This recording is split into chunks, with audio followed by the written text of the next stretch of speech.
Okay, so today is the deadline for the challenge submissions. I have extended the deadline for Thursday, but I am starting them today. Some people really did follow the challenge and were very punctual with their submissions. So we are going to be looking at them today because it's not fair to make them wait till Thursday. I will not be extending it to the 20th. I think you guys had more than enough time. You had 3 weeks. So what I'm going to quickly do is read through some of these for you, the submission briefs. For those who didn't join, you probably haven't read through the brief, so I'm going to debrief you on that. And then we'll take a look at how people portrayed these concepts. So let's take a look. Jinn uses their power. Jinn use their power to reshape themselves into their host's needs in battle. A Jinn uses its unearthly flesh, beaming with energy and heat, to serve its master and ensure victory in their conquests. Please design this Jinn and its master along the descriptions below. So one of them is a tall and ruthless soldier, one of them is a sword dancer, and one of them is a strong man. And they all lost a limb somehow. The tall, ruthless soldier lost his arm in battle fighting against a wall of fire, and his hands were burned off, but he couldn't, the fury of battle, though he was victorious, he lost his arms. So the Jinn, seeing that valor and seeing that ruthlessness and strength, inspired the Jinn to join itself with the man and make up for, as like some sort of prosthesis, use its power to give him his arms back. But these arms are not normal arms. They are magical arms. You have to design them in such a way that you portray the fact that there's a Jinn imbued with the sinews and the limbs and all of that. And the sword dancer, crippled by illness, once walked the streets of her city as a proud geisha, beautiful of face and fierce in dance, moving as an unobstructed current and unyielding energy. Her Jinn found her in an audience watching other dancers. A wind he saw in her eyes, a zephyr as she danced along, limited only by her arms. So she danced, but she couldn't dance her full dance. What a great shame, the Jinn thought. How can a wind only blow half its strength? How can we witness only half a dance? So the Jinn gave her legs back, which she lost so unjustly. Strong, long sinews branching from her hips into the air in great strides, moving with the rhythm of the drums, dancing a dance that cuts into the air as a windy blade. So she's a dancer, and the element is wind. Here, the element for the tall and ruthless soldier is fire. Sorry, and then they're obviously mountain, rock, or earth, or lava, or something heavy. Is what the element that represents the strong man. The strong man, a rush of rock, an avalanche of earth rushes upon a town below. One man, unafraid of the weight of the incoming mountain, slides into view. He rescues a child from beneath the rubble, protecting her with his own body. His injuries leave him damaged, back ever arched forward and broken. Kind of channeled my own recent medical issues in describing this. The Jinn that resided at the foot of the mountain noticed this selfless act of courage and vowed to give this man 5 times his strength and 5 times his size. As he grew, his shadow extended longer upon the valley, back straight and eyes proud.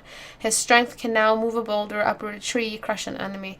Through his own deep force, the Jinn widened the hero's chest, arms thickening into ironwood bark, legs as steadfast and heavy as a mountain's. So these are the character design descriptions that you were supposed to design along. Basically, I left it vague because I want to leave it fun. I didn't want to give you too many descriptions to go by, but it's still not totally vague. Some of you kind of moved away. Some of you took the word geisha literally. I meant it more as I probably should have described it. Maybe someone should have asked about it, but now I would have answered.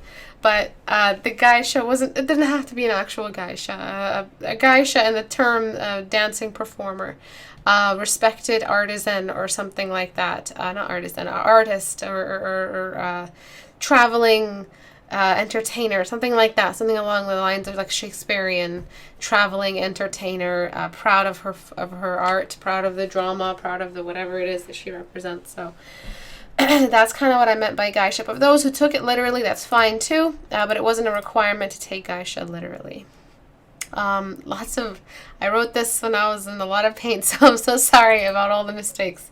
But let's get started. Which one should we look at first? We have a lot of dancers, a whole bunch of dancers. So I'm going to try to organize all the dancers here. So a lot of you went for the dancer. A lot of you did, very little of you did the mountain strongman. Dancer, dancer, dancer, swordsman, dancer, swordsman, dancer, and then swordsman, swordsman, swordsman, swordsman, swordsman, oh no, this is the strong man, swordsman, and then swordsman. Okay, so let's take a look at them. Which one do I start with?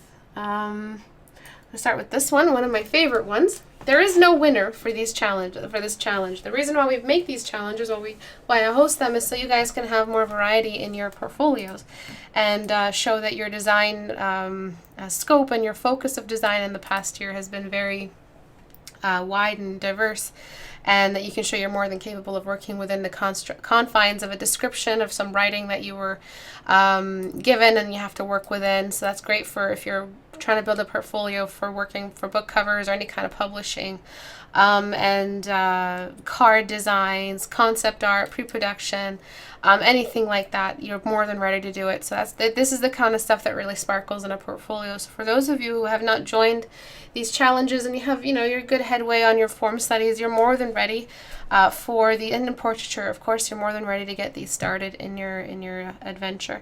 Remember that masterpieces only serve one real purpose, and other than showing your masterwork, but by then, you're master. You don't really have to worry about looking for your mistakes. But students who try masterpieces, they are good for revealing what you don't yet know, which is a lot. Please don't fall into the trap of doing too many masterpieces because of these challenges. That's why I leave them with such a large space in between them. They're not monthly challenges. They never will be. Both because I don't have time and because you shouldn't be trying to masterpiece once a month. The majority of your time should be in studies. Okay, so this one actually did stay true to the description and kept in mind the fact that she lost her legs because of a disease. So I'm not specific about the disease, but it's really cool how you interpreted that. Kind of deteriorated or some kind, they should have been amputated, but they weren't. And the jinn kind of biologically reshaped her feet to seem like it was his feet or his biology. So that's really cool. He kind of like infected her, but then his infection was more strong than her disease. But he is still an infection. I want you guys to remember that this is still a jinn. And I don't know if you guys ever write about lore about jinn or something like that, but they are always up to something. And it's cool that you kind of designed him along that. Your canvas is a little bit short. It's not really good for a character design layout. Character design layouts should be horizontal. So that's problem number one. It felt a little confined. And then the perspective on the body was just a little bit off. So I'm going to try to cover all the aspects of the paint over. One, anatomy, and then two, whether or not you stayed true to the description. Her upper body was very masculine. Really large upper bodies are the silhouette that we give, like the symbol for male upper bodies. So men have more weight at the top than women do. But she is standing proudly. It's really cool how you can see the defeat and the new resolve in her eyes. This is a great expression you went for. But because she is a sword dancer, we didn't really see anything. We're not seeing any kind of weapon here that she's. So that's something that's missing. A really, really big component. She's not just a dancer, but she was also a sword dancer. She's a warrior. Okay, so this seam here, this stitch sits on top of the swell of the breasts, and then we've got this part of the collar is in front, just like that, because that's the angle we're seeing it in. So your perspective is a little bit off. The anatomy is also a little bit off. It doesn't hurt to come just to find a good reference just to help you through some of these major rotations. The elbow was just a little bit sharp. Her foot was thrown in the background on like a 2D kind of depth. It really needed to be 3D, meaning this foot should have been hidden by this front foot right here. And then we go to her face, and then you have the line of this eye not on the same level as the line of that eye. So that was a big problem. But when I lower her eyes, she seems younger, so gotta take care of that. I want to keep her looking like she's meditating, or she's kind of channeling the energy or letting the energy take over. I really love how you made the gin look menacing. Sorry, I'm not talking to you guys much. I have to get through all of these today. So as you can tell, today I'm doing the Magical Companion, and this was the Magical Companion part of the challenge. And this Thursday, next class, I'll be doing the post-apocalyptic robot AI children. Okay. This was really fun. Because of my upcoming medical limitations, I won't be hosting another challenge for a while. But feel free to download the resource packs of the challenges on the website. I have all the past challenge resource packs available. Every last one of them. So the one we did in Halloween, the elf designs. I think I have the elf designs as well. Those were really, really fun. The creepy creature, the witch's hovel, those are some landscape ones. The Titan's graveyard, that's a really, really fun one. The villain, those are all really, really fun. So if you feel like you have an itch to do some concept art and you don't know what to copy or what to work from, and you don't want to do any fan art, then just download the resource pack. So let me show you the liquefy before. After asymmetry, perspective problems. This is big. This is a big one. Asymmetry and perspective. Asymmetry meaning the anatomy is off, and perspective meaning that you don't know how to rotate the anatomy. So they're kind of two sides of the same coin.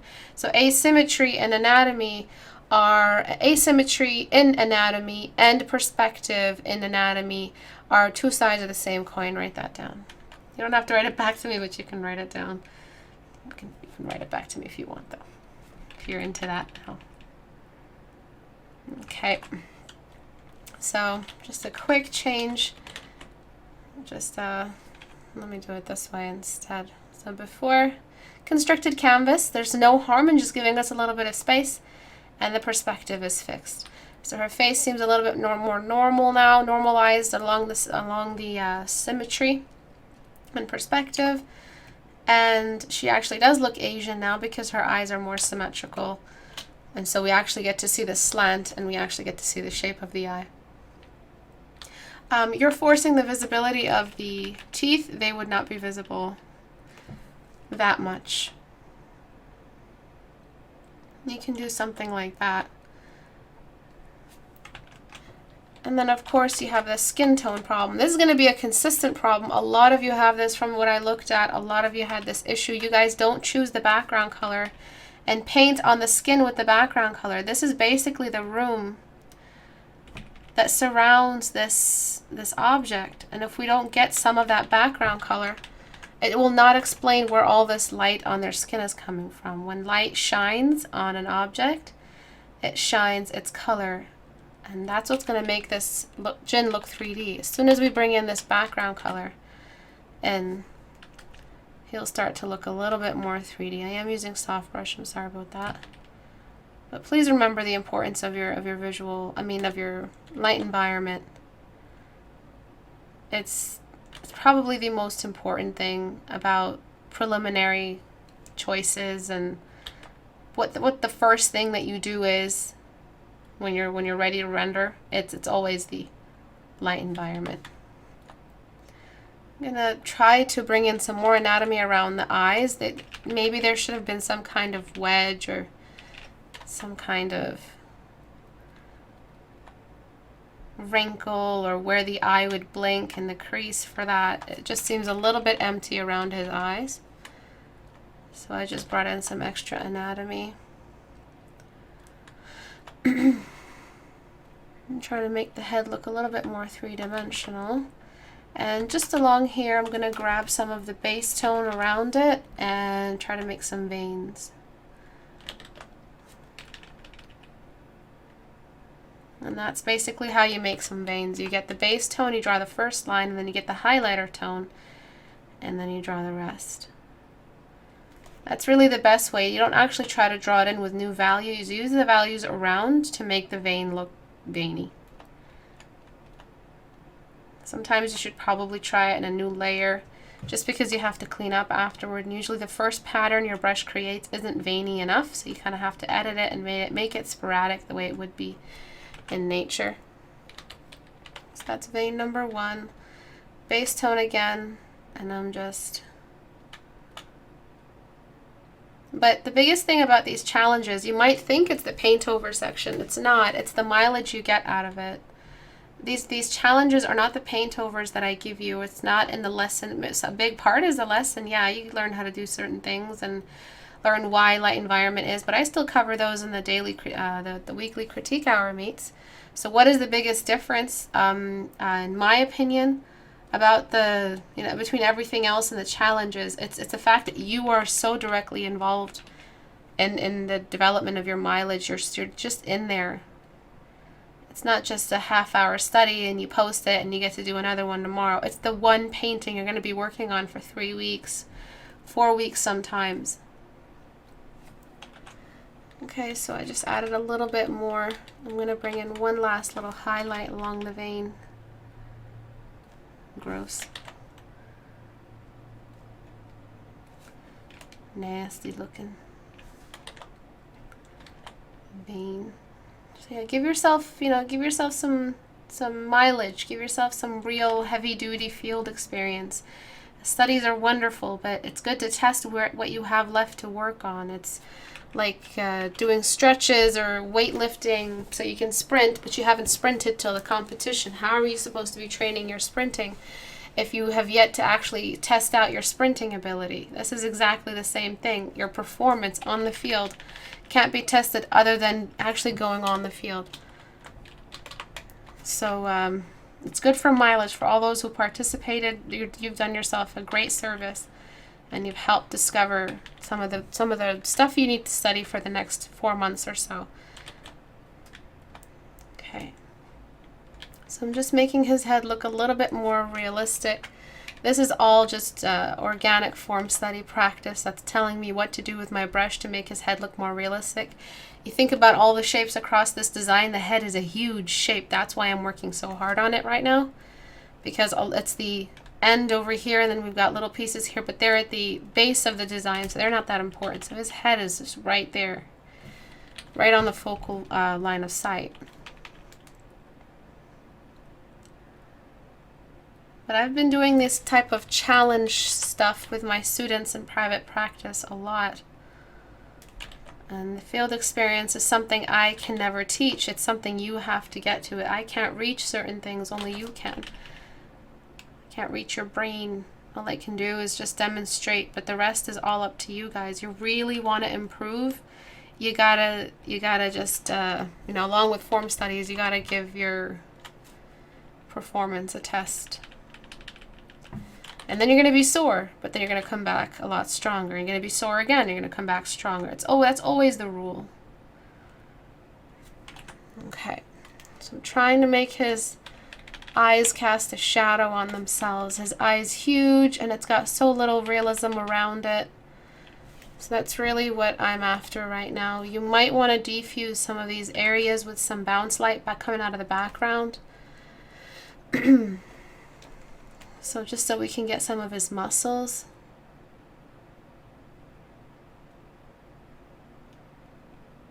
Let's want oxygen, if I do say so myself. Okay.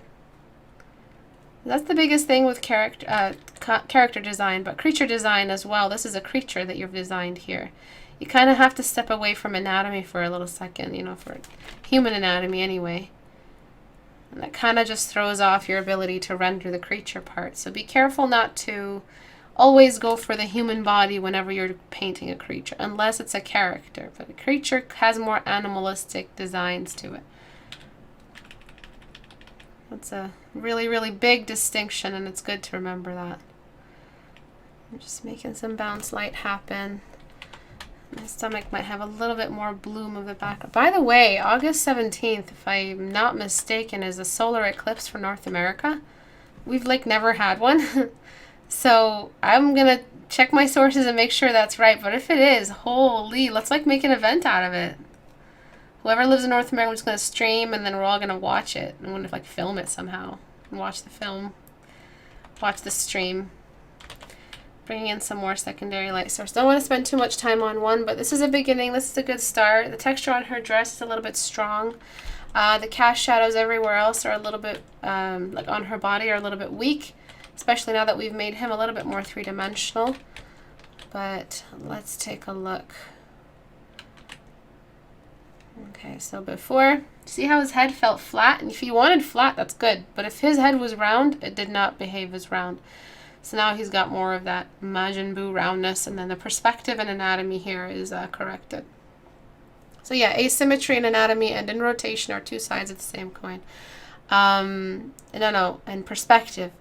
Perspective really, I don't really mean rotation and perspective, but it is rotation that's being contorted when we're working in perspective. Perspective is like have you kept your symmetry corrected, and have you kept everything in like intact because it rotated. But perspective is a bigger word. Rotation is a specific part of perspective. Okay, so I suggest these corrections. I'm going to gray out her farther leg. It has no detail on it yet. It's at the same contrast level as this leg, and I would tuck it away in the distance. This is a shiny object right here, so it needs some shine on it, just traveling all the way up across the lamp. Right here at the top.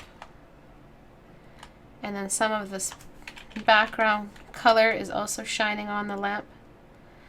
And then you've got some secondary light source on the lamp, diffusing the base of it. I actually have a genie lamp at home. It's a decorative item. It's like decor, but I love it. Okay. Just to make it look more shiny, an actual metallic texture, instead of making it look like it's made out of felt or something like that. So now you know you have issues with perspective, you have issues with anatomy and preserving symmetry and rotation. You have issues with texture. That's a big one. The texture of the head of the form studies definitely will help you take care of that. The texture of the lamp here, the texture of her dress, and how to properly just render her dress so it doesn't look so flat. But these are some of the changes, and they're pretty big. Probably bring in something else around his body. If he's see-through, you try to make it look see-through. He kind of looks a little bit like he's made out of, I don't know, like rhino hide. And if it is, he'd be just a little bit reflective on the sides, just reflecting the nearby environment. That's a white background nearly. Okay, so let's take a look at this one. This is actually the sword man, so never mind. Let's take a look at this.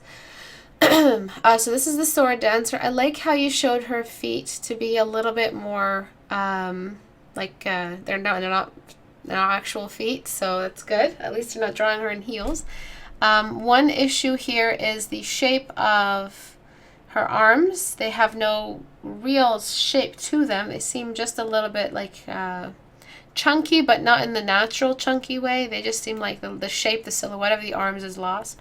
Her body seems athletic, so her body type doesn't seem to match the arms body type. The hands are tiny. The Jin is, I liked what you did, the fact that it's a floating spectral around her, but we're not really seeing much. It's just a really messy pattern. Try to get the face to show off a little bit more. The skin here is very, very green, so I'm just trying to push this over so we can get a more fleshy tone. So let me get back the old colors you were working with.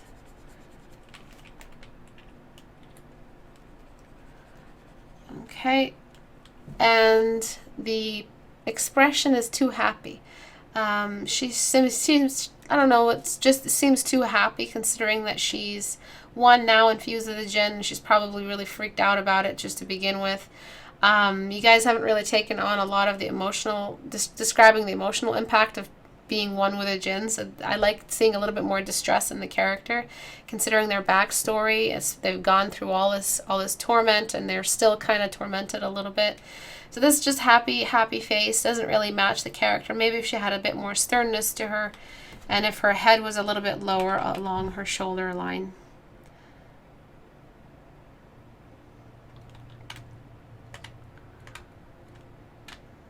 Okay.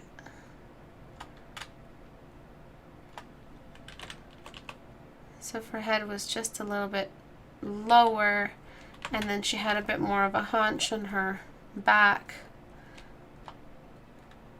a bit more slenderness in the arms, more of a, like a pose. I'm not really sure how to break this down. Maybe that leg would be in the distance, this leg would be in the foreground, then she has more of a dance position. So what I'm thinking mostly, if I were to sketch it, is something like okay.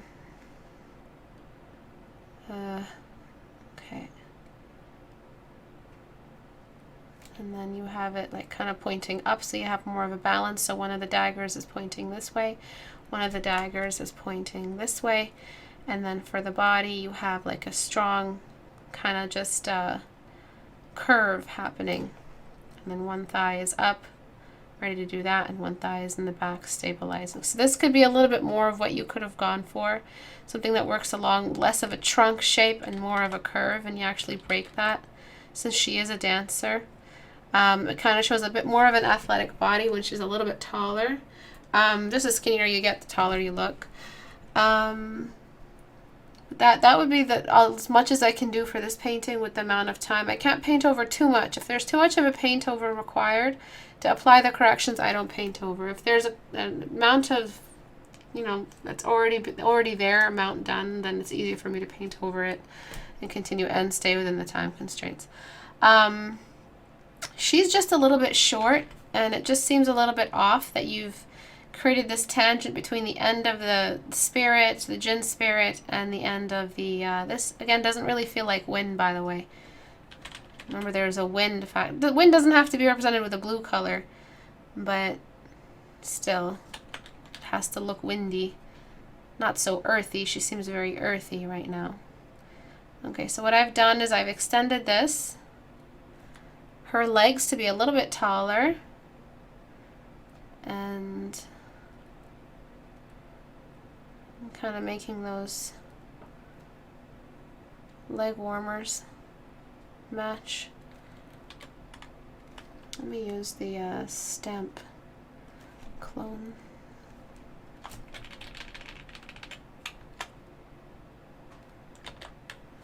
Rotate.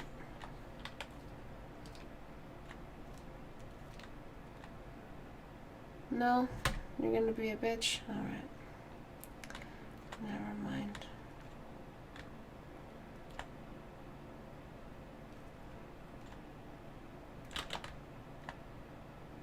Alright.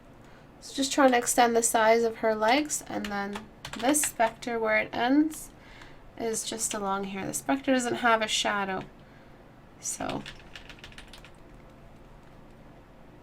it just stays floating, and then the shadow starts beneath that. And then we look at the reference, the navigator, and it just feels a little bit more proper this time, perspective wise. This is floating, it's not rooted on the ground, so the shadow would not be rooted with it. Oops. Okay, so that feels a little bit more three-dimensional. As for this, the glow, unless it's a super light source, the glow here wouldn't bleed and bloom on top of her character. And if she is a light source, if she does have magic coming off of her, so let's say it's like a root of magic that's moving across, we would need a darker background to really show it off. But we would have some kind of silhouette forming on this leg. So I'll try to find another layer mode to match that a little bit better. But we actually wouldn't get more, we'd get more silhouette than we would get more bleed. And the bleed comes after the silhouette. So darken. So that works a little bit better to show that there is of this strong light source behind her. So that's a nice little trick right there. She seems a little bit stiff. You have all of this empty room right along here. So this arm, instead of being up there, could have been down there. She seems like she's in a standing position. So it would be much cooler if she were just in a really, really stable standing position and her knife is kind of just there. Try to do that too quickly. So for the silhouette, for the sake of the silhouette, you don't want to lose the head shape in the silhouette. So I've talked about this before in other character design challenges we did. And what we were discussing was the silhouette, if I can still tell it's a person, if I can still figure out what's happening just with the black and white silhouette, then this, when you do flesh it out, it's going to look amazing because there's already so much tree just with the silhouette alone. So this would have been much better and much less awkward than what we have over here, which is completely, we're losing her bust. We're losing the description of her hairline and her shoulder line a lot. And I kind of feel like she's a little bit more awkward that way. She's a little bit more weak, where here she feels very stable in her stance, which is something she probably didn't have before. She couldn't stand before. So I'd rather that for the story than what you currently have.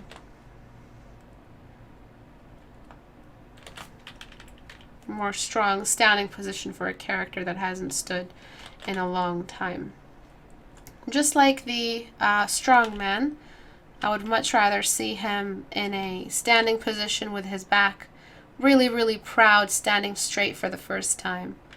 So these were once disabled people and now they have a second chance. They're very, very proud of their physical form. So her face says pride, but everything else was kind of saying not. And I'd rather see, in the description I did say I don't want to see crazy crouching positions or any. This is still a character design. We still want to see the character. And if the character is doing too much of an action pose, then we don't really see it anymore. So this is a little bit better. Then you've got this breathing room here. And the problem with this character here is that they are too visible. So you need to make them a little bit more translucent starting out. Again, it's just all about her.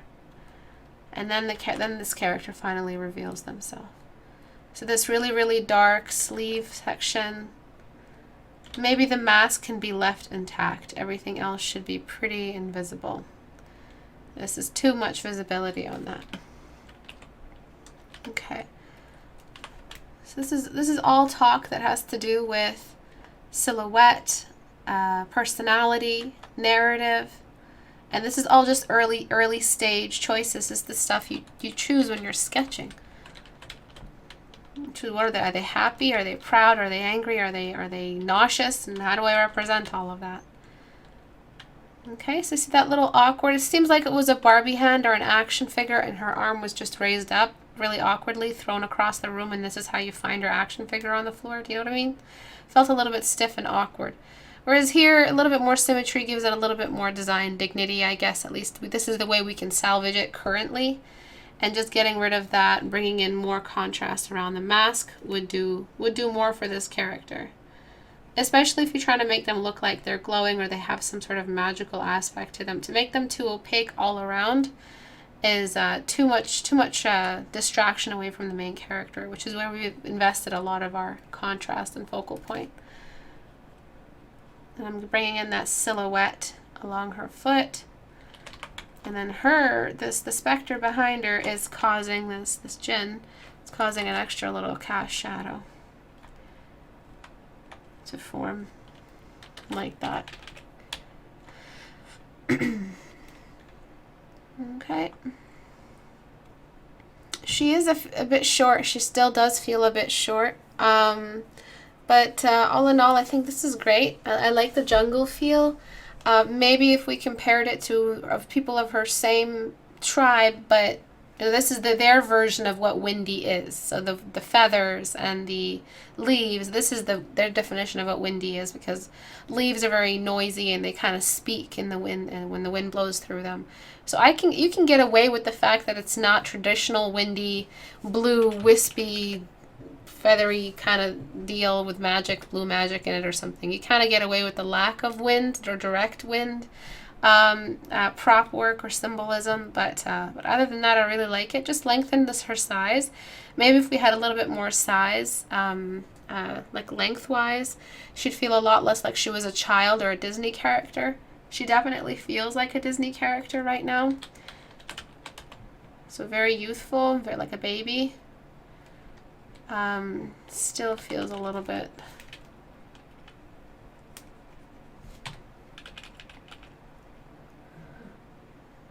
Oh my, this brush is too big. I can hear my computer panting. That might help. She just felt a little bit short. Actually, just, you know, lengthening her just with Transform tool might help. But that's probably like the biggest issue I see after all of these corrections. Okay, so her foot was awkwardly connected to the base of the character. You've connected these two already, as is. This pattern and this pattern have connected. We can tell that she is part of the jinn. But for us to see this tangent, it gets really awkward. It's like one character standing behind the character in such a way where we don't see the foot of the other character. So it's just an awkward photograph tangent.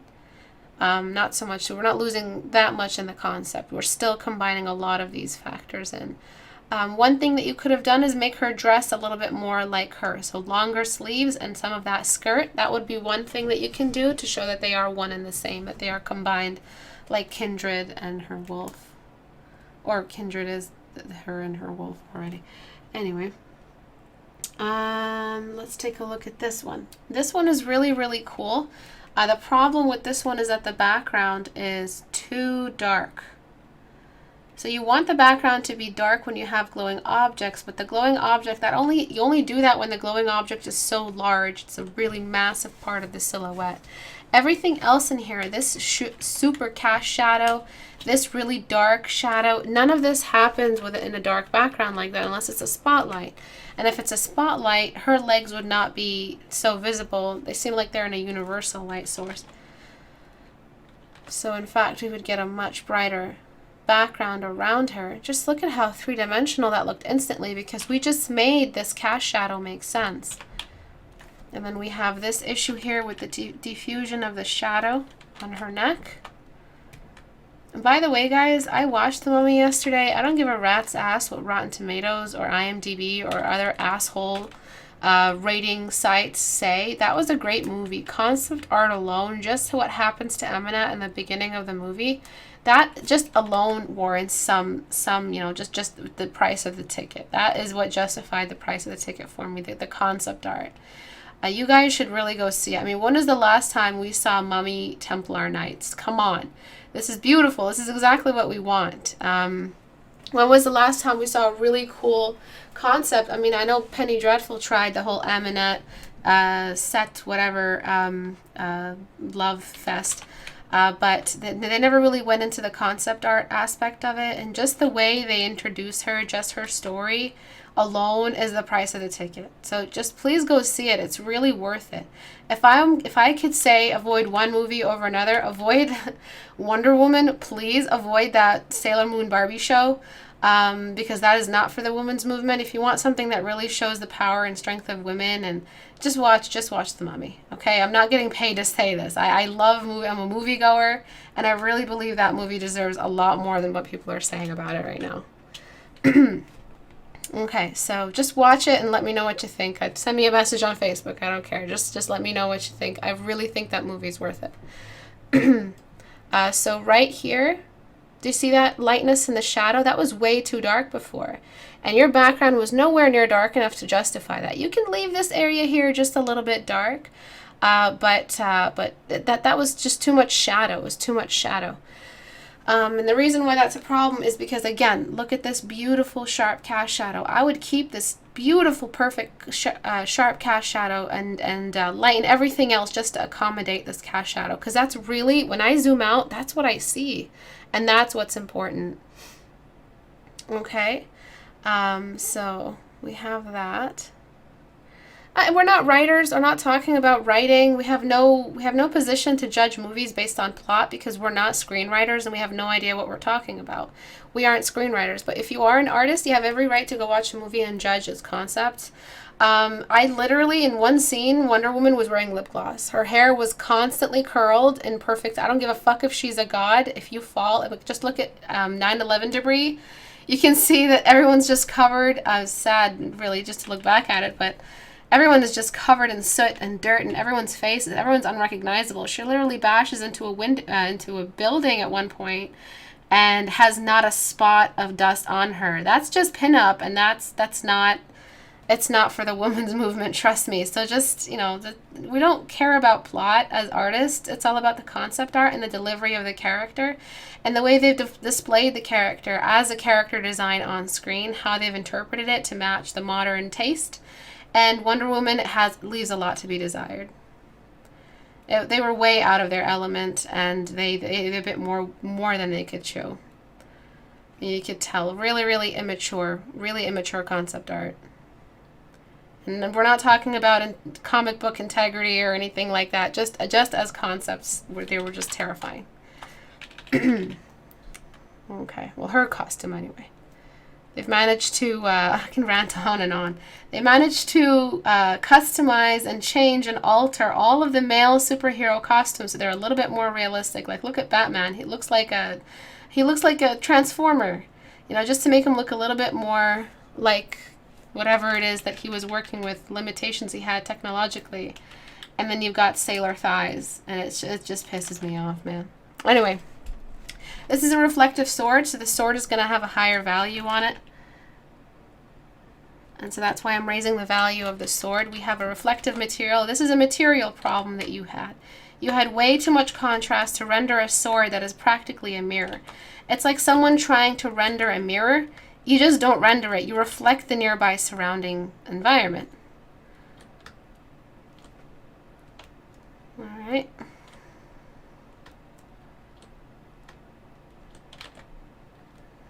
So this is what we have right here. We have an issue with contrast, especially if they are periphery objects, just there on the side. They're not really part of the focus. We throw them out in the side right there. I like her face. She's got a wide nose. She's got small eyes. I really like her face. It feels very natural. But if you are going for that Korean business, those Korean-inspired concepts, big eyes, small nose, and small mouth, but plump like a full mouth. Right here, that's too much bloom. We're losing the silhouette of this like feathery design. Whenever it comes to movies, that's where we bring a lot of our inspiration from. That's the destiny, that's the future of all us artists. Hopefully one day they use our vision to bring a character to life. And this is like, it's your responsibility to go out there and just take a look at how things are being portrayed nowadays. It's going to be good for you. It's going to be good for your visual library, good for building your taste. Tastes unused don't develop. You have to use your tastes. So go out there and just see, if there's, to a certain degree, there's taste, and everyone is has a right to their own opinion. But when there's sparkly MAC lip gloss on the screen after a battle against Nazis, I just can't help but see it as a funny comic book themed soap opera. It was a puppet show. I really can't talk shit about it enough. And it's not just random shit. I'm always waiting for that amazing superhero to come out and make me feel proud of being a woman. And in this day and age where everyone is just either a hoe or a slut, there's no one really out there. And I could just go on about how, scene by scene, I could have changed it. I could critique the whole fucking movie if I could. I probably will try to do that one day. Critique Hollywood. I have like a suggestion for every scene, how they could have made it a little bit better, how it could have displayed a little bit more strength for the female symbol and all of that. But it's just, oh man, it's like you wait for those moments when they try to do a good job and they just suck at it, and it's only because it was because of a woman. Just looking at Furiosa from Mad Max. Oh, It was so beautiful what they did with her. She was such a badass, and the way she was written and the way she was portrayed. They didn't try to sexify her. She was a mad woman, and she had a shit past, and she lived too long. And I like to think there's a little bit of that impatience in Little Miss Princess, Wonder Woman. I don't want to think that she's some sort of Instagram glamour shot, glamour job in Paris. I like to think that she was out there in Afghanistan. No one knew who she was, covered up in a burqa, and suddenly out of nowhere we see her shield deflecting a drone bomb or something like that. Would have been fucking cool. I would have screamed my ass off in the theater, because I'd have been like, fuck yeah, that's where we need Wonder Woman, off in the East, defending all those women that are being cut up by ISIS. I mean, that's where we need Wonder Woman displayed, and that's where we use superheroes nowadays, to fight the common enemy that we all have. That's where we use these renditions of superheroes for, to help us kind of deal and cope. And oh, if only we had a superhero to take care of our problems, this is how we would have, this is how they would have manifested in our lives. And they had a chance with that with Wonder Woman. What better than an Israeli actress for a female superhero beating the crap out of Arab patriarchal misogynists? Oh, come on. They fucking had a chance for that, and they just didn't take it. Instead, they made her dress up like Sailor Slut. Oh, what a progression for the women's movement that movie was. I'm so proud of this day and age. God help us all. Alright, so what I did was I just diffused everywhere else. That's literally what I was doing. I'm trying to find moments where we need reflection and where we need all that shadow, and moments where we don't. I still recommend a little bit more work. See how when I took off that shadow under the neck, there was like no form there. And that's because that whole thing took away all that info, and it was really close to her face. That was too much loss of information around her face. I'm keeping her neck this thick because just been inspired by yesterday's movie, The Mummy. That girl's body was like a sprinter's body. So it looked really, really cool seeing that one off chance where we don't have the ideal thin neck, thin upper body. She had a really strong upper body, that actress that they chose for Eminent. So I'm kind of just like, I'm really inspired by that. So I'm kind of letting it affect the paint over a little. Okay, so before, after. So now it looks a little bit more in tune and in sync with the cast shadows off this piece right here, which is just life. This whole this cast shadow is just everything, because when we zoom out, none of this sparkle matters. And why is it important when we zoom out? It's right because nobody zooms into our work before they zoom out. Like nobody sees our work zoomed in at first. Everyone sees our work zoomed out at first. We're trying to drag them in. We're trying to get hired. We're trying to make this, if this concept was used in a movie or a game, we're trying to make it read from a distance. That's why we need to constantly look at our navigator. Okay? So please make sure the chat isn't about superhero who would win. I swear to God, if I say another one of those combos, I'm like banning you. Please make sure you guys focus on the lesson a little bit. Yes, I discussed outside of it, and you can too, but let's get back into it. Cast shadow. You have there's a great chance for a cast shadow here. However, if we were to throw her in a cast shadow, this is why it gets messy when you have more than one light source that is trying to be the primary. That's when it really gets messy. What you have to do is choose one light source you're going to treat as the primary, and that's what you follow. You never try to do anything outside of that. And if for some reason you're 4 hours into the painting and you changed your mind about the light source and suddenly this dude is glowing and you didn't think that you had to make him glow back when you were designing the basic sketches, and you made that mistake of overlooking that detail, and then you introduce a new a new light source, you're throwing everything off you did in the last 4 hours. So when it comes to choosing the primary light source, you choose it early on and you don't change it. You stick to it. You're stuck with it unless you want to start the painting over again. Okay? You're stuck with your primary light source. Write that back to me.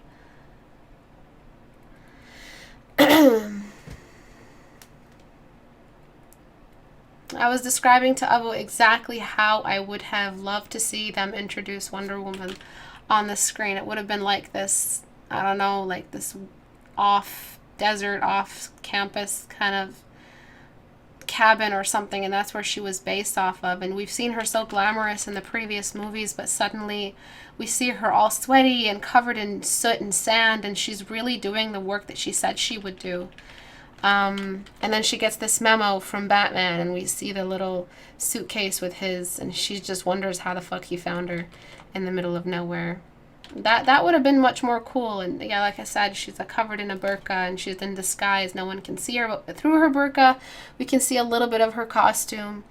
And the costume could have been more of like a full body thing, and she could have looked back at her previous costume, which is no longer the mini skirt. Now she wears something a little bit more practical, so she's not treated as a sex object. That would have been a little bit more for the women's movement. We're not, and Wonder Woman was designed by men for men back when it was only men reading those comic books. So it's not for the women's movement when they keep her in that pin-up costume.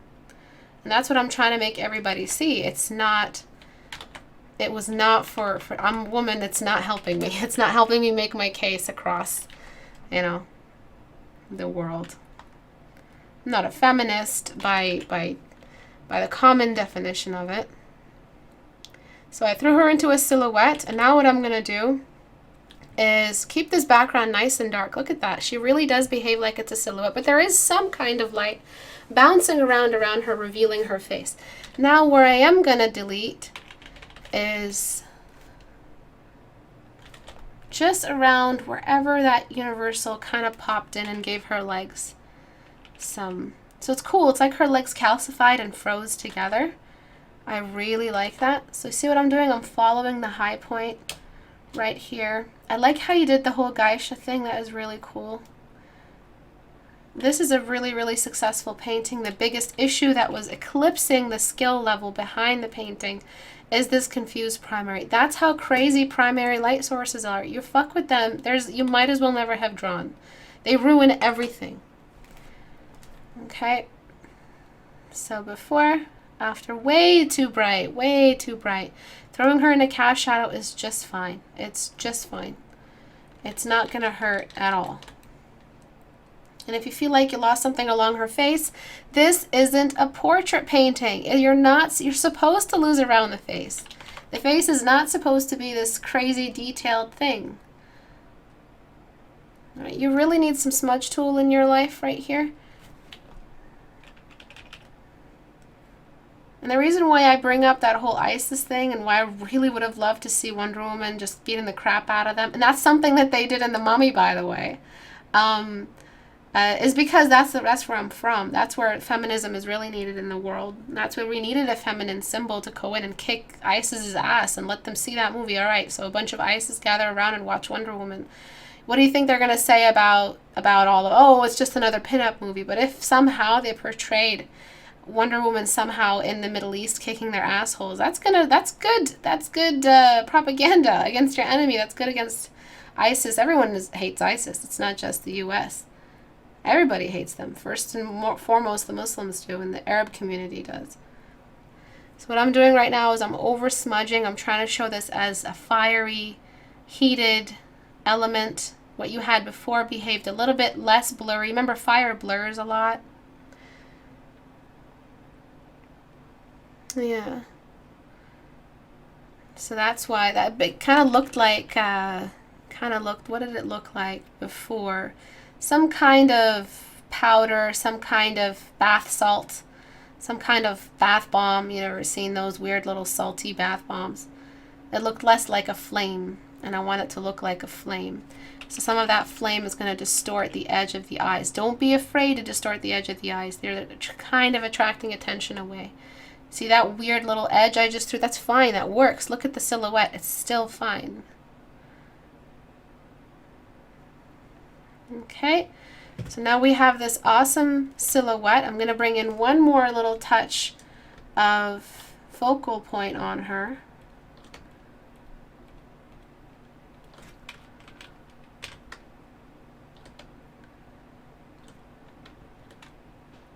Okay, and that's what's going to kind of just,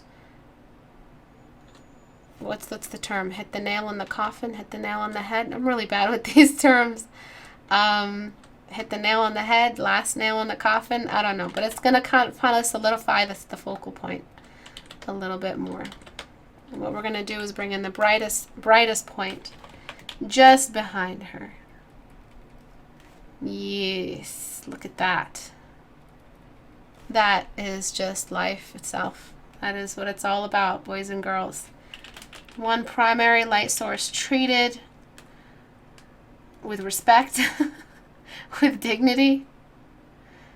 No matter what you do, if you respect your primary light source, it'll reward you. We'll look at the before with this. Yeah, it took a lot of courage to just throw her in one big cast shadow. She's the focal point, but I'm sorry, this is something that you chose.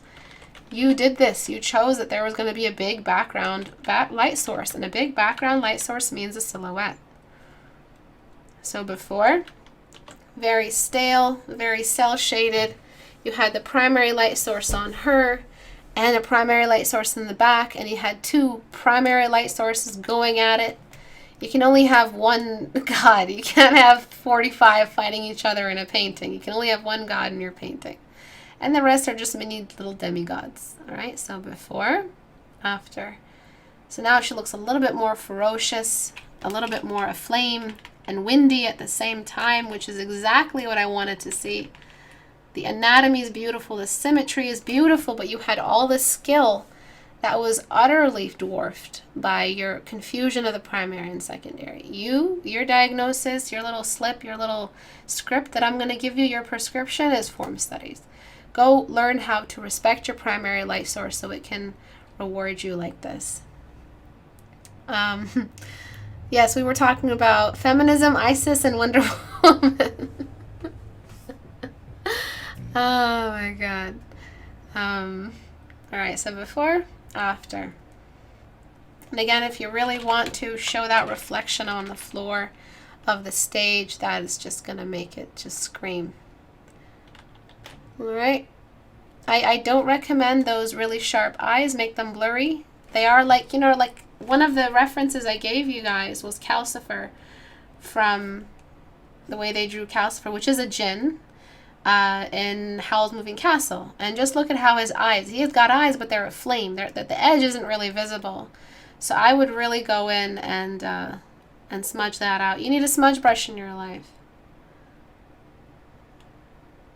Just looking at the navigator, it looks so much more cool and so much more realistic when you have like the silhouette of the eyes, not really the eyes actually drawn in cartoony style. Sorry, whenever I teach, there's like this burp that's fighting to come out. I'm trying to keep it down. I don't know if you guys noticed. Okay. And remember, it's really important to throw in that bloom. We get the background color and we just make it float on the edge of the face. All right.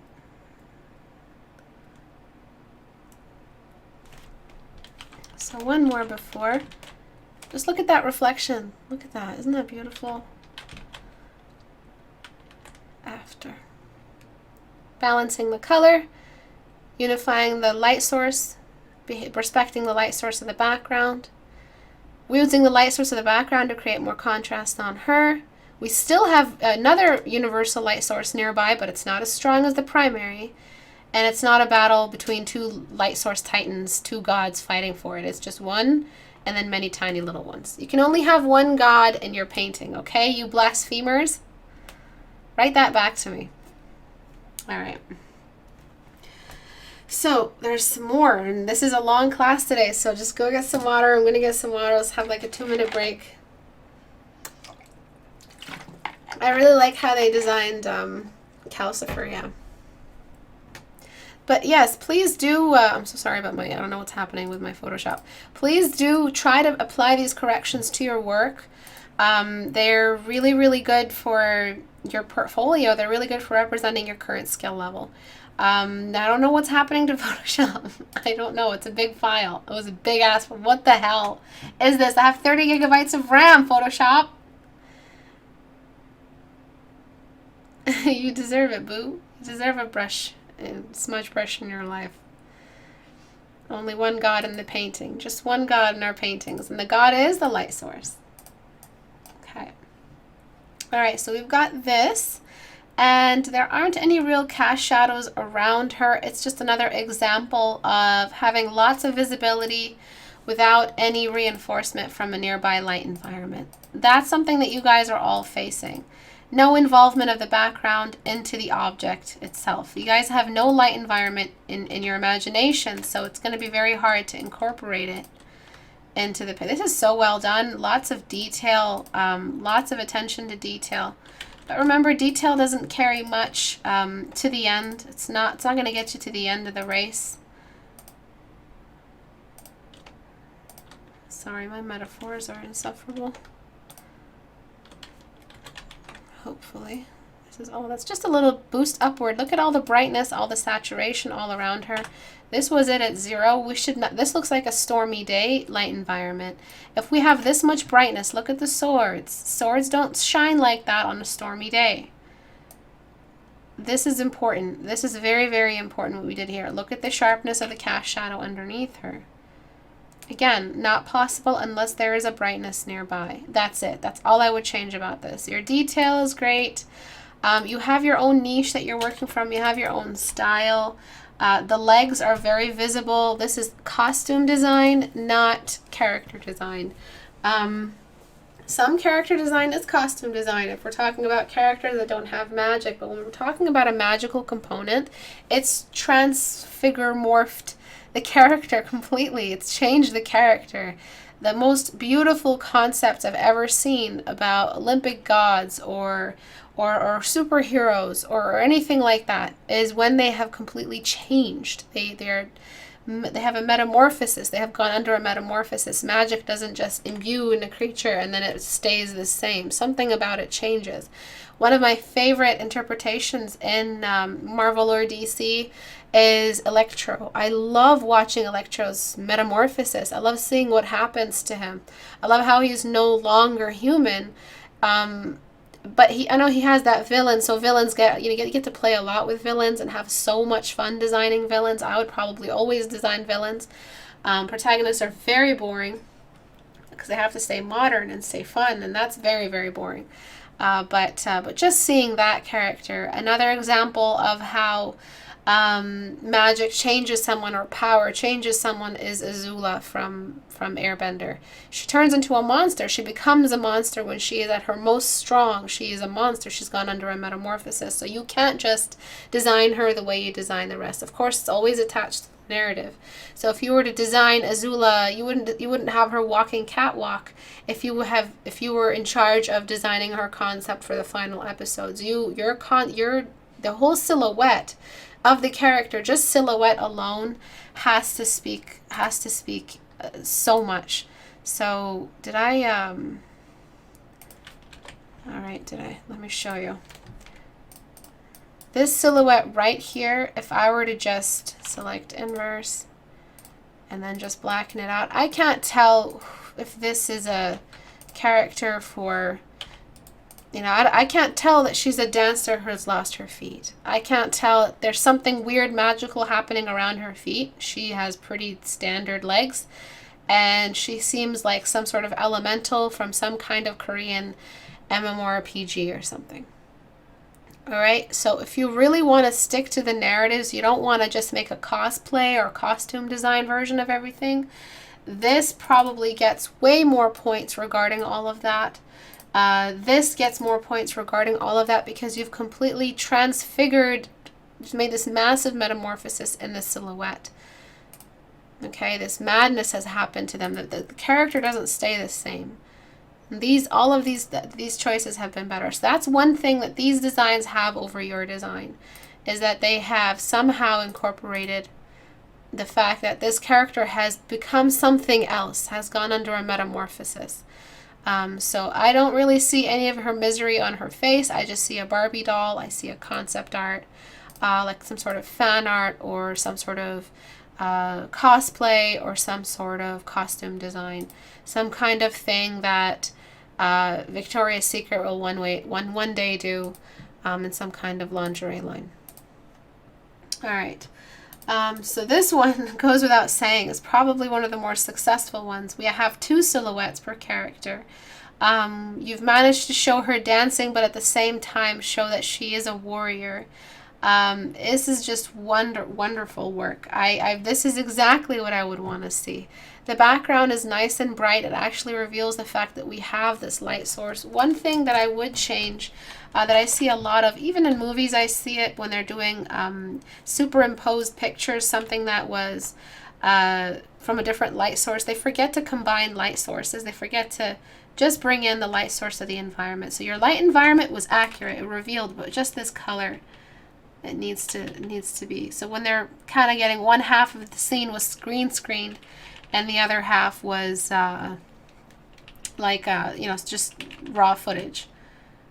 They forget to make the raw footage either take the green screen's color light source. I see this a lot in the Game of Thrones setups, and there's so much green screen now.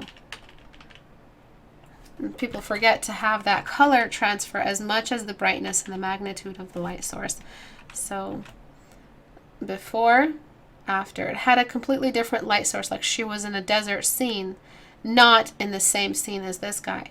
But if you're saying, oh, that's the background color, it has nothing to do with anything, then how is she visible? The background color is the light source. It is part of the light source. All right. This bright background color is, it'll bring in some subsurface scattering. And where did we say subsurface scattering exists?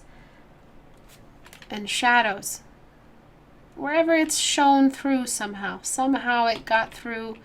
The legs like kind of spread in the right way, and then the arms kind of lifted in the right way, and we got a little bit of ray of light just coming through. That reveals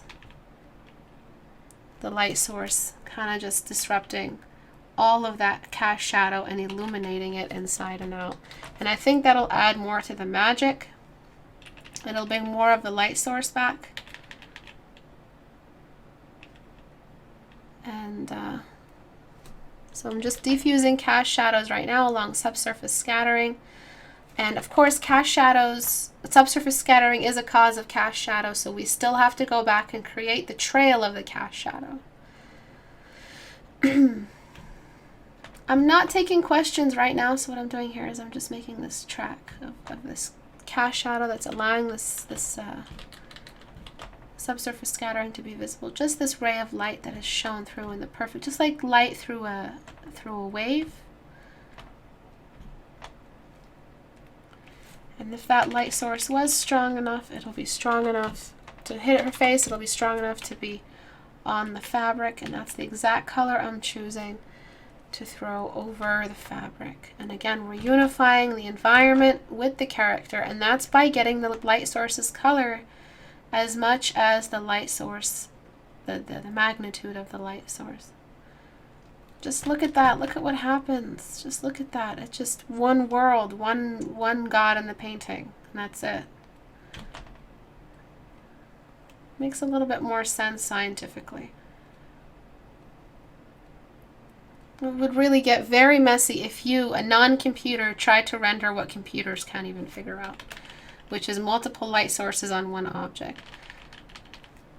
And then I would bring in some saturation. So this sponge tool kind of, the dodge tool kind of saturated as much as I want to, but I'll bring in some saturation along some of the more really exposed pieces of subsurface scattering. Just look at that. Oh my. And then of course some saturation along the Jinn. And I need some kind of brightness behaving like a light source just around the root of his power. We usually do this.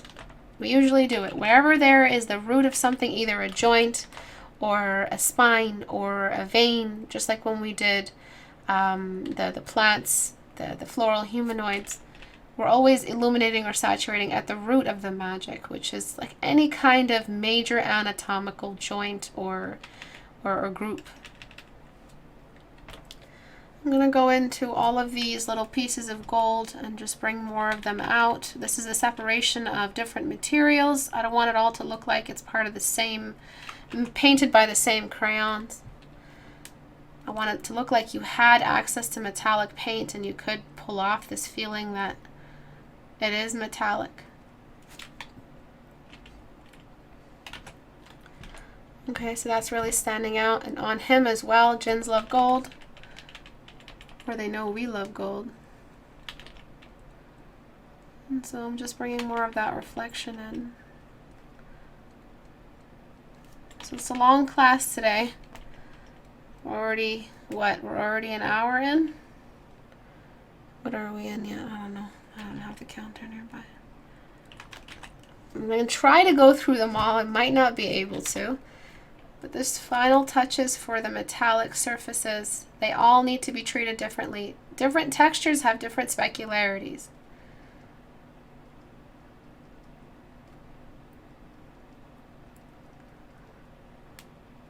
So that's how we make it seem, that's how we make it seem like different textures, by changing the way they react to the light source, whether or not they're reflected. Brought in the background on the breast area to make it look like it's all getting the same light source. Background color. And we're not using the background as a highlighter, but if it's bright enough, then go for it. And then finally, we've got the reflective swords that need to go all the way up. They have a lot of brightness around them. Again, the representation of different materials. The Jinn kind of has one color about him. This looks like hair. This looks like hair at the bottom of a hair cutter chair at the salon. This does not look like a shadow. You connect it a little bit to make it look like a shadow, and then you grayscale it. But yeah, it feels like the Jinn should have more than one color on him. I'm not sure what color that would be. Something really interesting, some way you could bring in a different color. So I would experiment, color layer, get some crazy neon color and just mess around. Something extra so you can bring in one final little description of magic happening on him. And then you bring in another color to this kind of limited palette. But I love how you've kind of made him a part of her, which is really cool and kind of romantic as well. So you've added to the story a little bit. And in the description, it does feel like the Jinn did fall in love, so you have a little bit more of that happening. So before, after, do you see what that extra pop of color does? It's really, really nice. And I would just bring in some of that redness around the lips to make him look a little bit more, a little less monochromatic, a little bit around the eyes, maybe under the eyes. It'll make him look a little bit more magical. But look at how lovingly he's looking at her. I love that. I love what you did. I love everything that you did here. So they are a bit Cirque du Soleil, but I still recommend it. And then her her color palette is a little bit muddy, so I would desaturate any reds under the shadow. This red is just too saturated. It's in shadow, it really shouldn't be popping out that much. So this was too high. So I'm just bringing down some of that red so it stops behaving like that. And then I would just throw a little bit more, kind of little explosions of subsurface scattering down here somewhere. Just like that. So I recommend all of these changes. I mean, I'm spending a lot of my time to show you guys the benefit of all of these beautiful fundamentals, and they really do take your work to the next level. So please give them a shot. It just makes it all worth it. When you're done and you look down on the painting and you just see this really, really great and solid combination of fundamentals. This fabric didn't really look like a fabric right here at the top. What I just did is cropped it along those folds. So it's like, it's a really big piece of fabric. It really shouldn't be taking up that much space. And it's kind of getting rid of her silhouette. Just a little bit. Okay, so one more before and after. Before, after. A more active light source that's involved in the painting. It feels less like it was painted by pencil crayons or shaded by pencil crayons. That awkward little cast shadow at the bottom is behaving a bit more like a cast shadow now. The background is definitely involved in all the specularities. I need to grayscale some of these because the background color is a little white against that steel. So it's going to be a little bit more realistic that way. And then we've got more of a color palette, so it's less boring. A pale yellow and a pale orange really don't amount to anything, but if you've got slight little explosions of subsurface scattering and saturation there, and then little wisps of purple and all that blue, you really make everything pop. He's got 3 light sources glowing around his head, so I had to raise the contrast there. And brought some more of the light source around the fabric, all those areas that are exposed to the light source. And brought some more of the light source color of the background around her face. For her hair, you might want to bring in subsurface scattering around her hair, just around these areas. It also might be needed for the blue coming through the background color, the background light source. So I might just choose that background color and kind of just show where it's coming through in her hair, and we kind of see some of his color in her hair.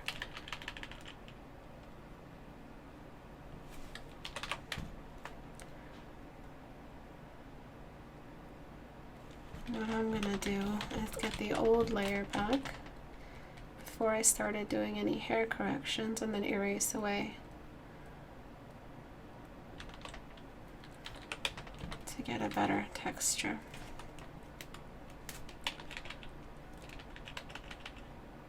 Just those little windows where the background color is shining through. So we still have pieces in front of other pieces.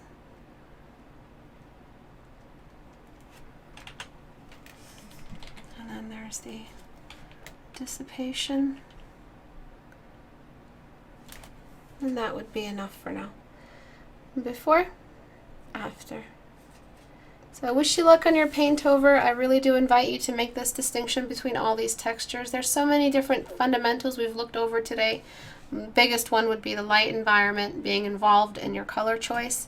That's a massive one. Another one would be just more variety and treating your concepts not as costume design, but as really reflecting the storyline and the narrative and the transmutation and the metamorphosis of the character along whatever the narrative is describing. When it comes to development of the character, how the narrative has developed the character. I want to go through every single one of these. So these are all the ones I went through. Let's start talking about so I did enough of the dancer girl. I'm not going to do any more dancer girl. Okay, so this is really cool. It reminds me of Mulan and the way they kind of like the blocky animation, like the silhouettes of the characters, very, very blocky. But then you've got circle, circle, circle, circle. Really, really cool angular arm that's just so fucking cool.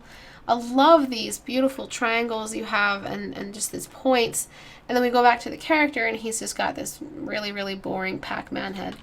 So I would get rid of that instantly. Just if you can decide on a shape for his head, just make it the flame. It does not have to be. It does not have to have a head if the head is taking away from the ferocity. What would be more if you saw this? Okay, so it's a little bit different when we ask if you saw them at night. But let's say you saw this weird creature running at you. Or the difference between this creature, which is really cute, damn it, and then you got, which one is more scary to you? The one with points is more scary. The one that has that, I mean, they're both freaking, they're both running at you at night, but this one would probably make me scream, and this one would probably make me gasp. So this one's kind of cute, so let's just make it a little bit more ferocious. You know, something like that. Running at you at night versus something like sort of tentacle monster. Actually, the tentacle monster might make me scream and run. Damn it! I can make my point. This is more intimidating than this. Okay. All right. So what I'm doing now is I'm just trying to get rid of that cute little round head. I'm trying to make him look a little bit more scary. Plus, he's got a roundish head at the top, so I don't want to repeat that pattern in the exact same space apart. Yes, shape language, exactly. Kind of still has a roundish head, so I'm going to just break apart this flame to be a little bit more triangular and flame-like. So a lot of people wanted to do robot children and magical companions won, but robot children didn't win. What I'm doing now is subsurface scattering. I'm finding all the shadows and I'm just illuminating them with some red. It's glowing inside out. Okay. But so many people did robot children and so little people did magical companion, and it's just, why did magical companion even win? Why did I have to do briefs for 2 challenges if you guys are buttholes? I think a lot of passive voters voted for magical companion because they thought it was going to be a furry challenge or some sort of cute animal, and everyone just wants to draw a cute animal. But I told you guys that magical companion was not going to be like a cute little plushy cute little thing. It was a little bit more dark, and it had a bit more of a darkness in it. So we need that terminator line just rooted right off of here before the subsurface started. He kind of looks cute, but that's kind of what you're going for. You need terminators everywhere, my friend. You need the point where the shadow starts. You can't have it just flood one whole half of the design. It has the fire, the secondary light source has a root along the part of the cube that faces forward. So next time, don't vote unless you're going to participate. How about that for a good rule? Don't vote unless you participate. One thing I recommend for concept art that has a glowing factor to it is just a darker background color.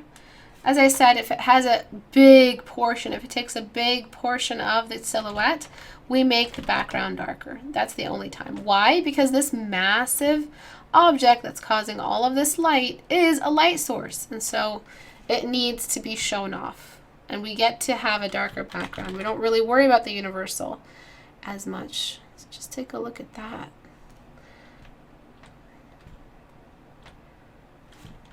Okay. That is really, really nice. So what I'm going to do is I'm going to just blur this and bring in that glow.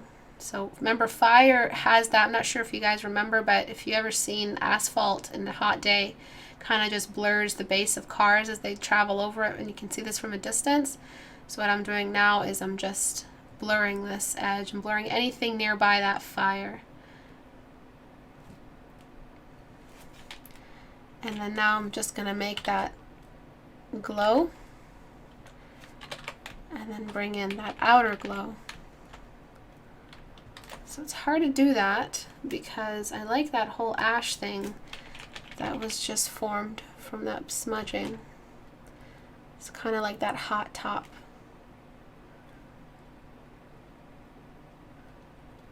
Oops.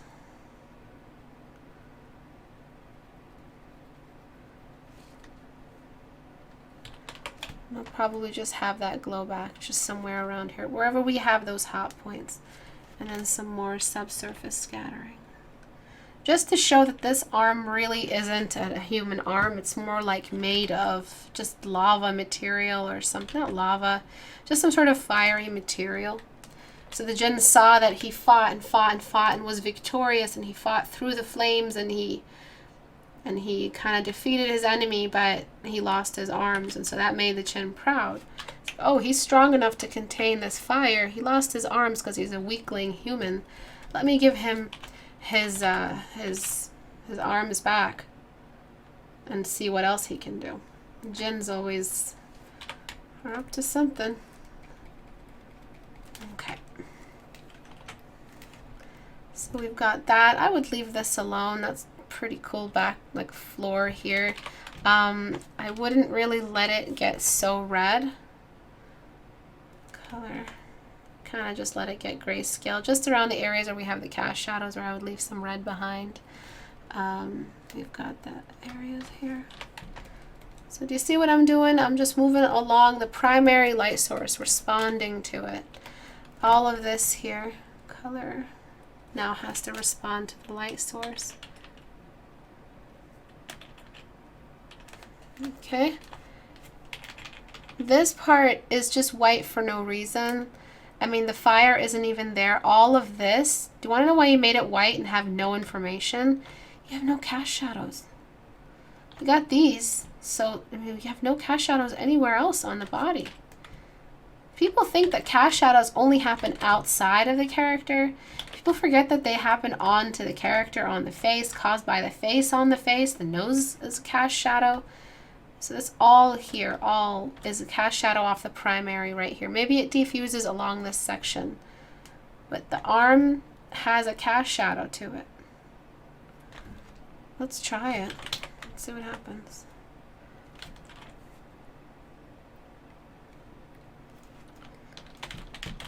I'll put it in a new layer. Make it invisible. And then smudge it out.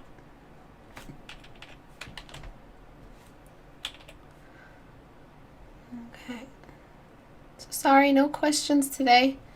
Just focusing on getting through all of these, or as many of them as possible.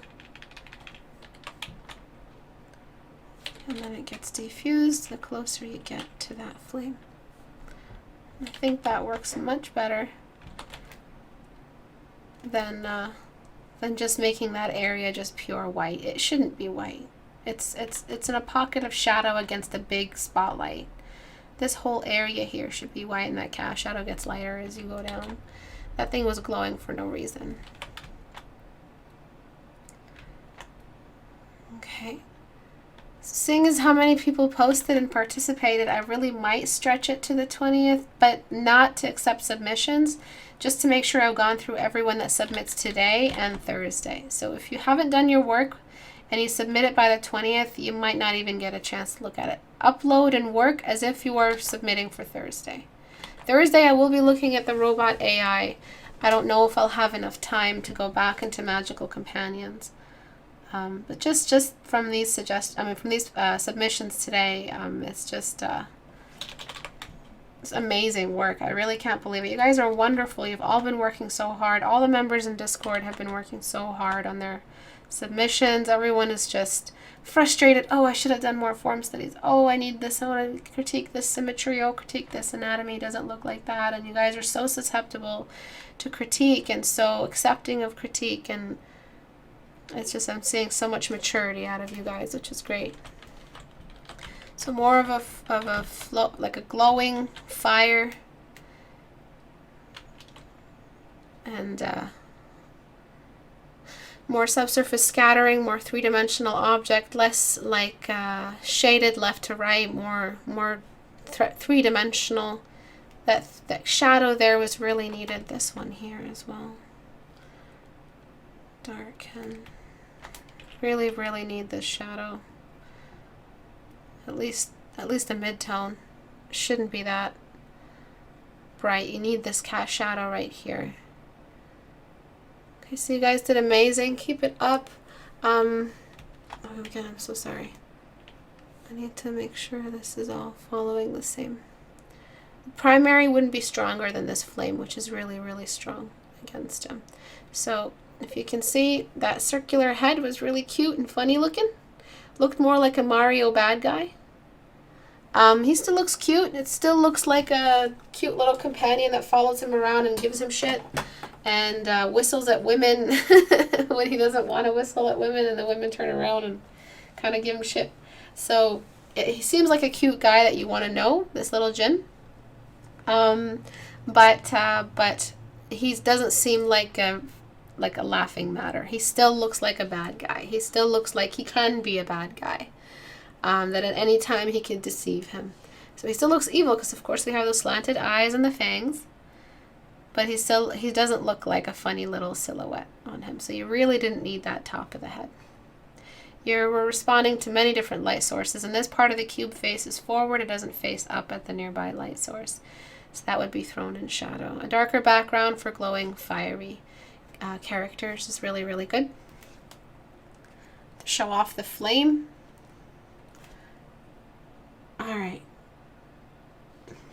So I'm just waiting for Photoshop. Okay. So let's see, what else do we have here? I might have time for only one more So sorry if I don't get to yours today. I'm very, very tired. And then we have one that I wanted to look at, the old man. There he is. Okay, so this is the old man that helped that little baby out of the way. Your colors are very, very saturated. You've got too much contrast over here. This black is too strong. Cast shadows don't do this. Cast shadows stay pretty bright against a white white surface if they're cast on that surface. So ease up on that. Okay. And he looks too friendly. So he's still a warrior, he's still a behemoth, and you want to show that he is capable of intimidating his enemy. And in the description it says he can crush his enemy. So, you know, he's not all green giant friendly man. He is, he should look a little less afraid. So, heavy eyebrows. Just think Braum from League of Legends. Smaller top at the head. So it's not round because I don't want him to look like an egghead.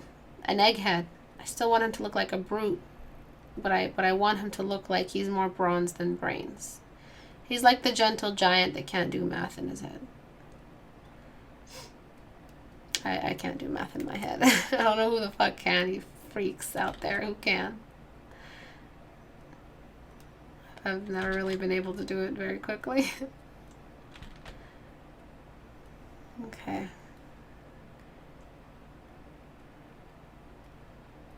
So I'm just bringing more angularity around the shape and design of his head. This is a really, really cool Jinn design, but it really doesn't feel like, reminds me more of Xerxes than it does a mountain Jinn. So a mountain spirit that's lived in the mountain, taking the shape of the mountain through thousands of years, does not look like a sparkly little playtime Friday night Xerxes orgy Jinn.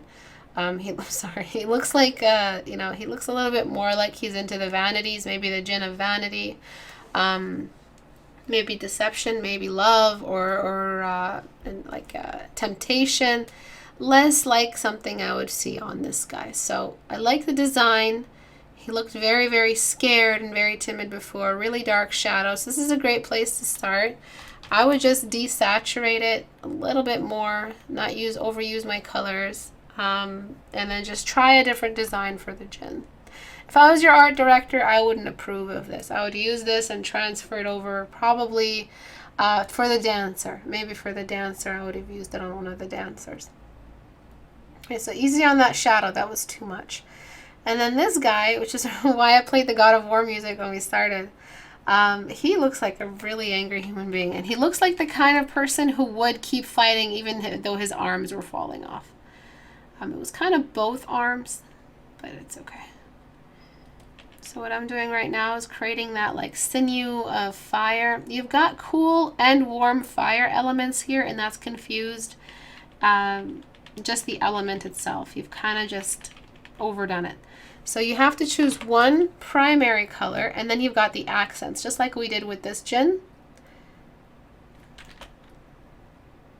I really like the cool fire. That's a little bit different. So I might go for that, and then just leave some yellow behind. And then just right here where it gets super, super hot is where I would bring in some of that orange for like the hottest point, which is where he was burned, which is making sense. And some subsurface scattering to help out the darker areas. The shadows of the light source. The light source, the nearby, is going to make that shadow a little bit more, the smoke a little bit more three-dimensional. So you're going to have some of the smoke take the color of the nearby light source. Golly, I'm tired. Okay. And then just smudge away. If you don't have a smudge brush by now, and you're probably like 5 videos into my latest videos, please get a smudge brush somehow. It's as easy as turning on scatter.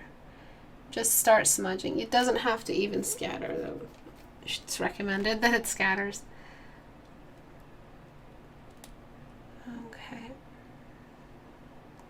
So it's a large part of the silhouette. The canvas cuts off too high. The background is too bright considering he's got all these fiery elements. This should have been a choice made early on. He does look very angry and very intimidating. I would make his head a little bit smaller. The blade is very cool. This should have been his only weapon. This is kind of dwarfing this weapon. So I would get rid of this second weapon. He was supposed to be losing both his arms. So I would just completely get rid of this weapon. It's kind of just eclipsing what's happening here. Oh, fuck. Okay. Shadow again is too dark.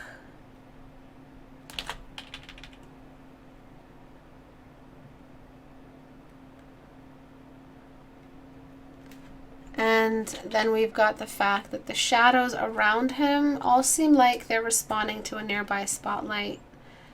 So what I'm going to do, I'll try to do this properly, is just darken so it makes a little bit more sense for the glow. And then I would think about how, yeah, let me darken first.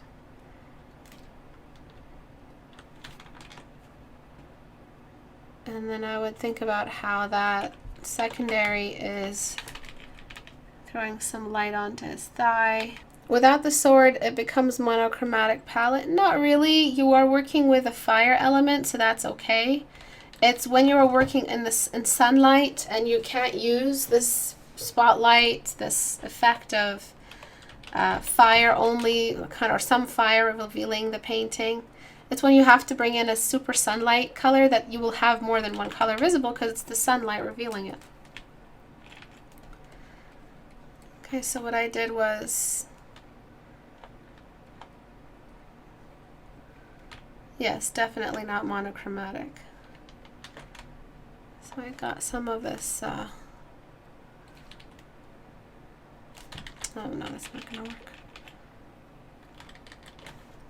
Back. Right here.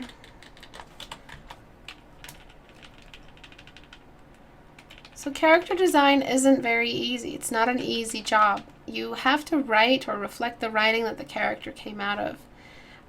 This is reflected through the kind of light source you choose, how much light is on the character. So right now his head is very visible and it feels very, very cheesy. So what I would do is I would darken his head a little bit more. Just at the tops.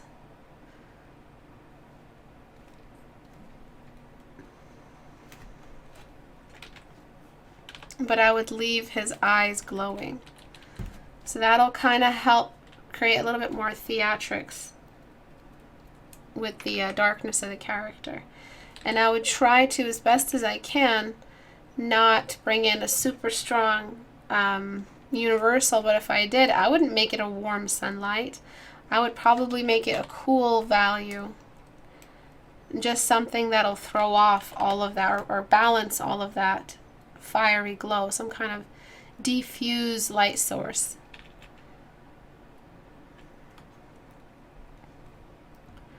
So to show that the universal light, though universal, might have been moonlight, might have been some other ominous light source, kind of revealing the rest of his face.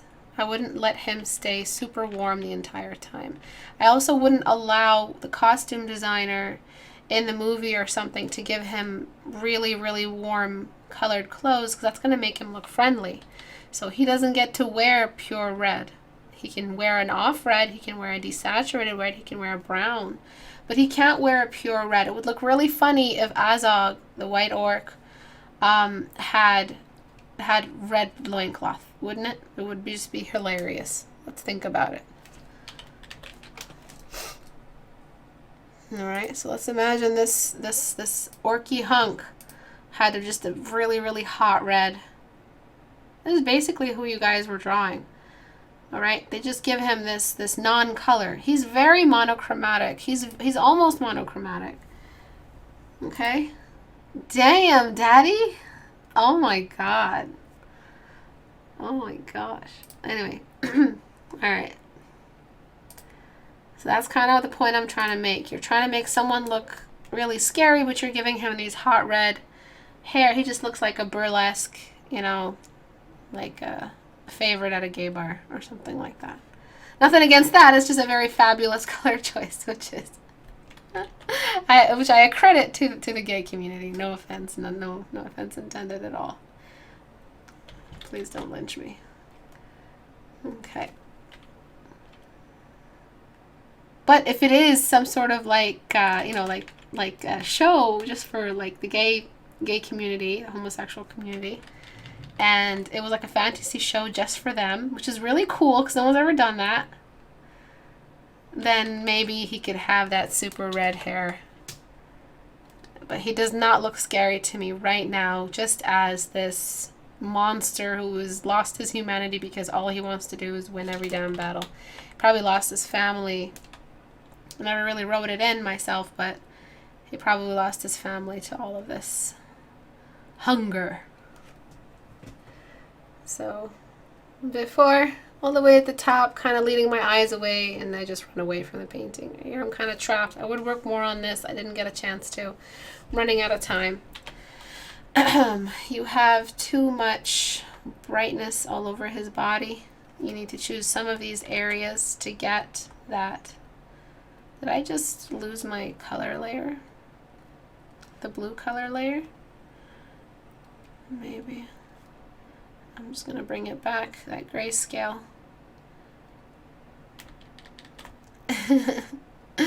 Well, mark me down as scared and horny. I mean, did you guys see that? I mean, oh my God, did you guys see that suit? Holy shit. That was a sharp suit. Okay. And then I would probably bring this color in, and that's what I would use to just build up on the form of his body.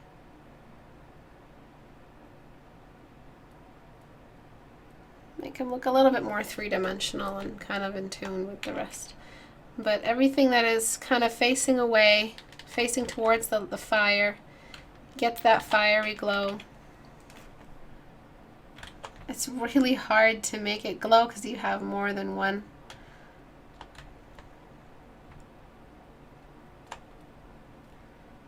I'll try to make it all work. And just balancing the colors. A lot of this is just balancing colors. Grabbing some of this color and using it to show this part of the ribs. Okay. I would darken the legs again. Sorry, every time I think I'm done, I see something else. I would darken the legs. So you guys have Thursday to submit your robot companion, your AI, post-apocalyptic AI robot child. Really specific concept art here. And then possibly, if I feel like it's needed, because I pretty much covered everything I wanted to cover for today. And there's never really a lesson plan for these. I just, follow along what you guys drew. But if I feel like there is some stuff I would want to cover, then I will possibly host another theme critique hour for next Tuesday. I'm just trying to get rid of this line. Just a lot of work. You have line dependency. You've got some color issues. Your primary light source was too bright. The background was too bright considering you needed to show off some fire. I would make it even darker. No, 60. No, 40. I would try to make it even darker. God help me. God help me on this final stretch. Though I walk through the shadow of the valley of death. I fucking hate you, Lasso. Okay. It's going to look a little bit more scary when we darken it a little bit more. See how 3D he looks?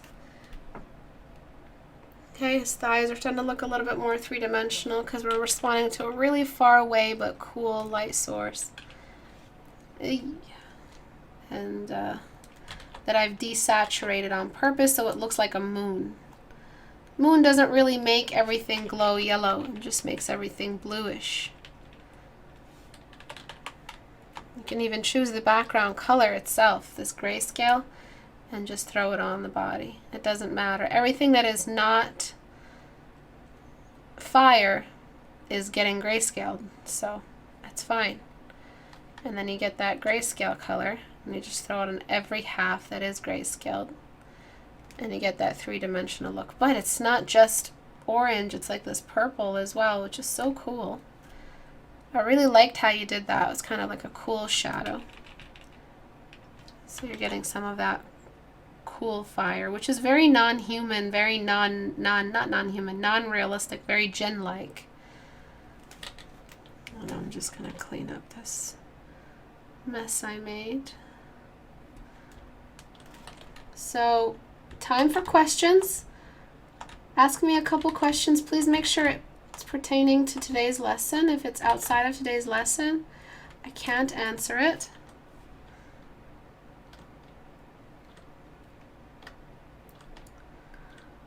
All right.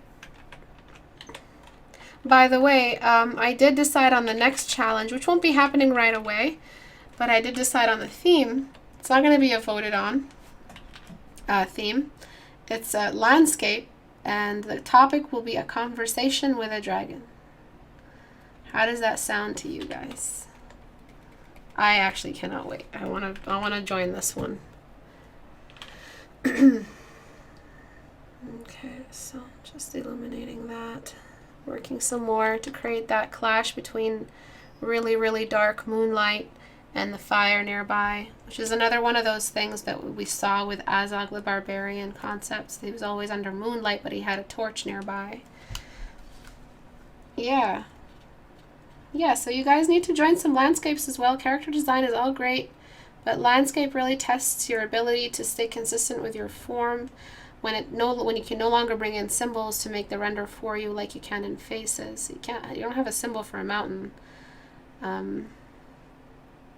unless it's that. So I'm just making this smoke a little bit more. I like the sound of the dragon. Ooh, like in the Dragon Maid anime.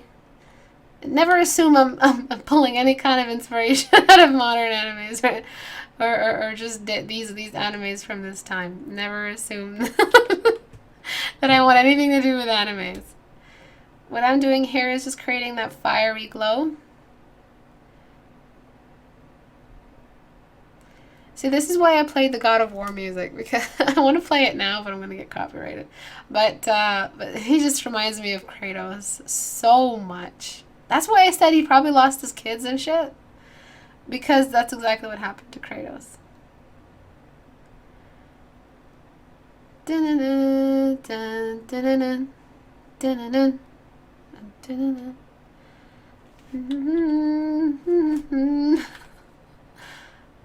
little bit more work.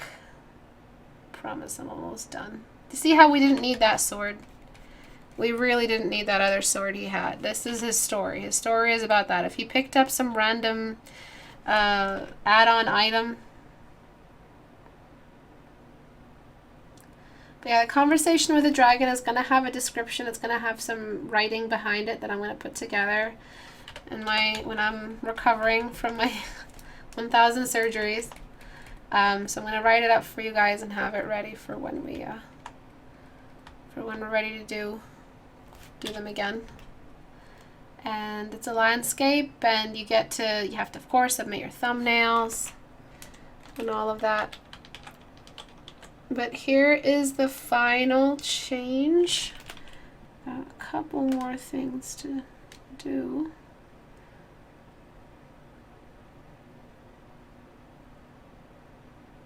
Just need to show how that light is creating that rim strength and how the fire is kind of traveling up his person. Need to show more of those fiery sinews. Dun-dun-dun, dun-dun-dun. But yeah, go watch The Mummy. I really love the concept. I love how the ritual she does this ritual. I don't want to spoil it for you, but the ritual concept, the creature that she raises is just so fucking cool. I love how she, you know how the mummy, they always do this with the mummies where they go back and they suck the juices out of everyone so they can revitalize.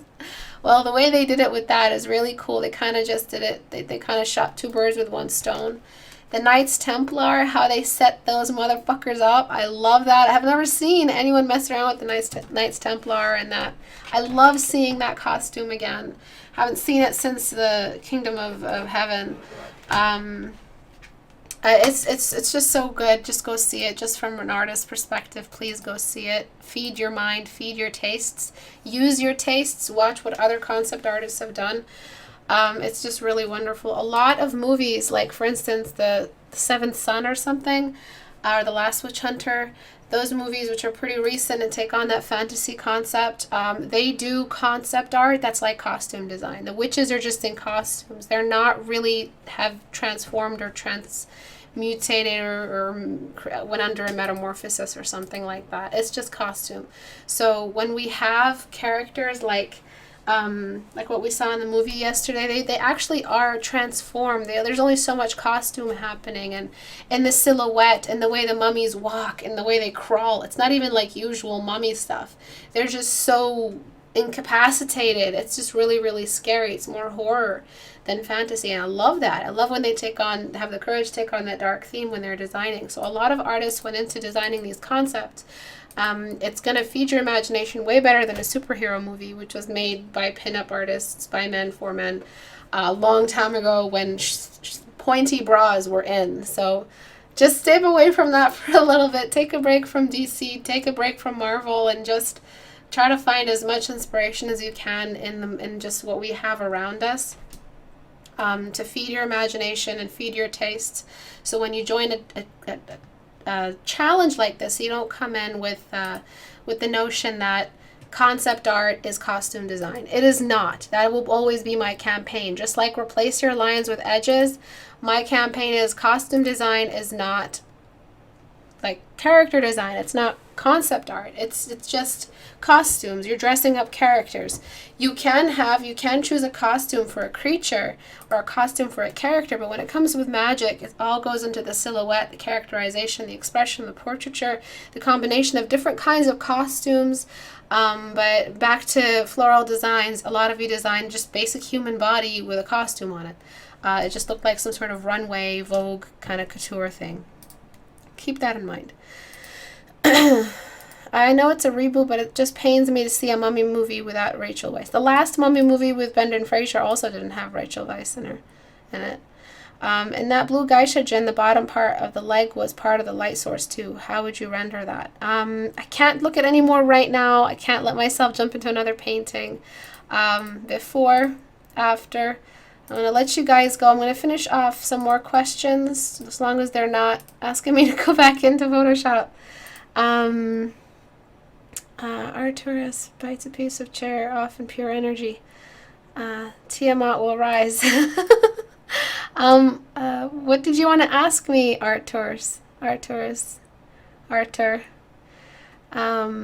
Would there be any ways I could still get a critique on my gin after I make this? Like, I can pay for it or something?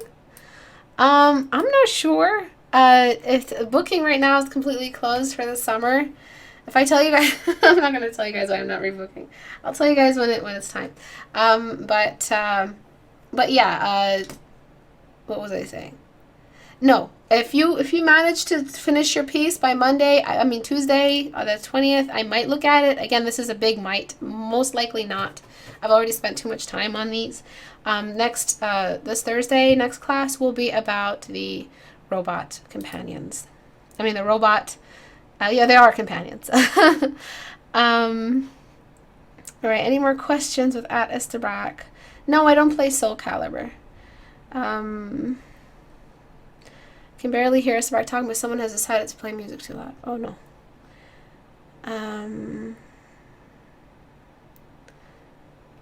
Ramadan Mubarak. Oh yeah, Ramadan Mubarak to you too. Okay, that's it for then. That's it for today.